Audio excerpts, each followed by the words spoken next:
dia dadosaken raja tingkang luar. Ya ya, jan apa ya? Wah. Durna bapakku. Aku yo ngaturake pangapunten ning aku ora iso nyembah, ora iso dodok marang Durna bapakku. Ya ya. Ya, aku joro, ya. Ora dadi apa, ora dadi apa. Gampang ketinggal ngene iki. Iya. Kowe rada kurang sehat kok, Nggih. Iya. Rada aku karo iki. Ora apa-apa, ora apa-apa. Besok nek wis mangkat kan seneng. Iya.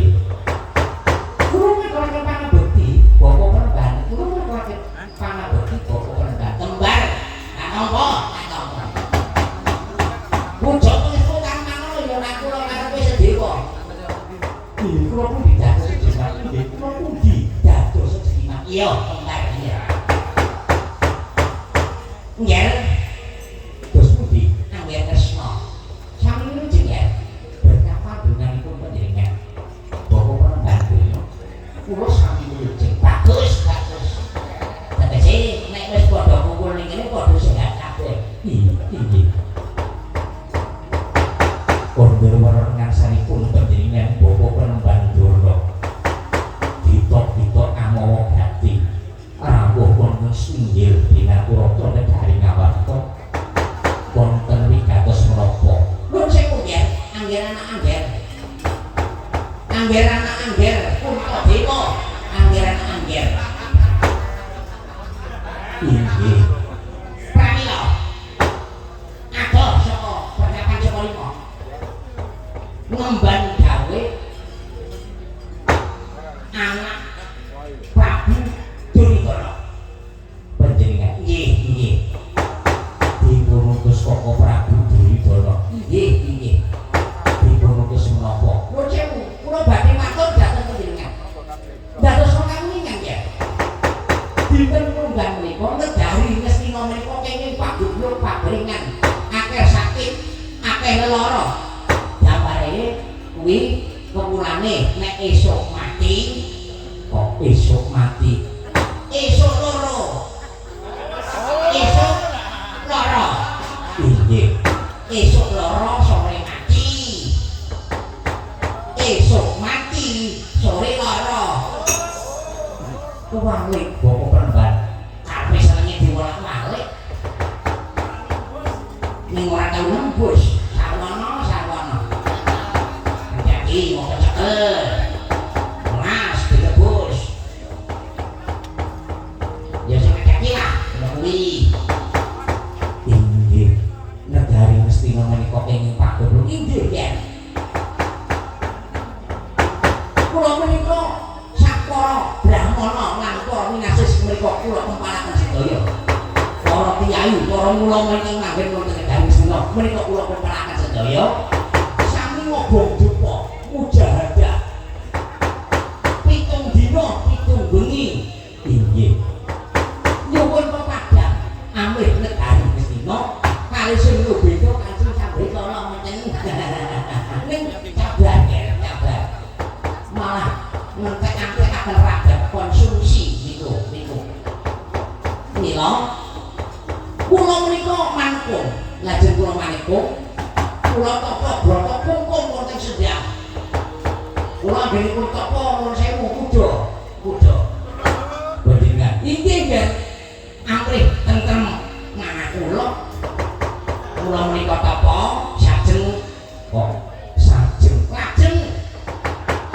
lajeng kula menika ngagem busana sarwa seta kados ukra panjenengan inggih menika wonten surat pepadang saged tata titi lan tentrem bumi negari Ngastina menika wonten syaratipun ya wonten syaratipun lah syaratipun menika manggen wonten negari Ngamarta syaratipun menapa Bapak penemban Durna syaratipun ngeten nyuwun dipun maosaken serat kawina sabda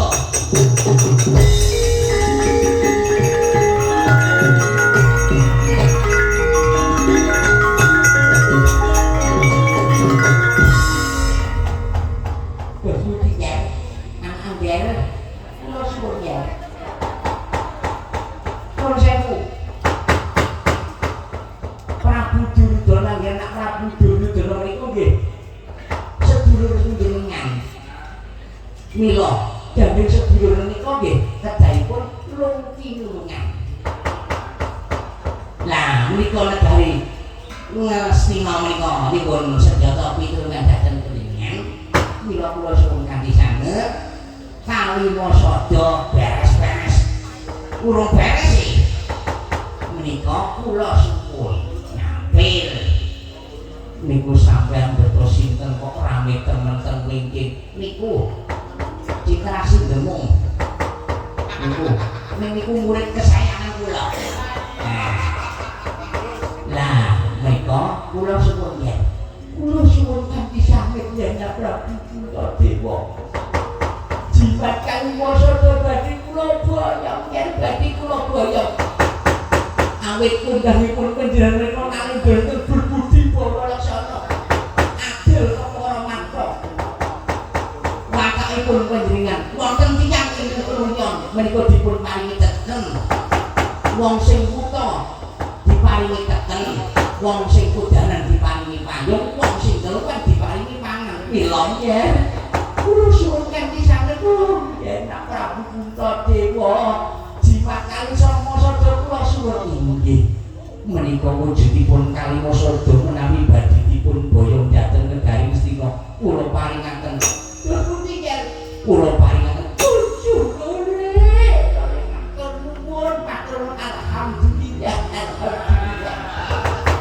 pundi layak Kalimasada nggih menika wujudipun Bapak Penemban Donya.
Wong kula sing kari manut. Yen yen Prabu Puntadewa kados pundi Bapak yen ngono tak tunggu ana ngalun-alun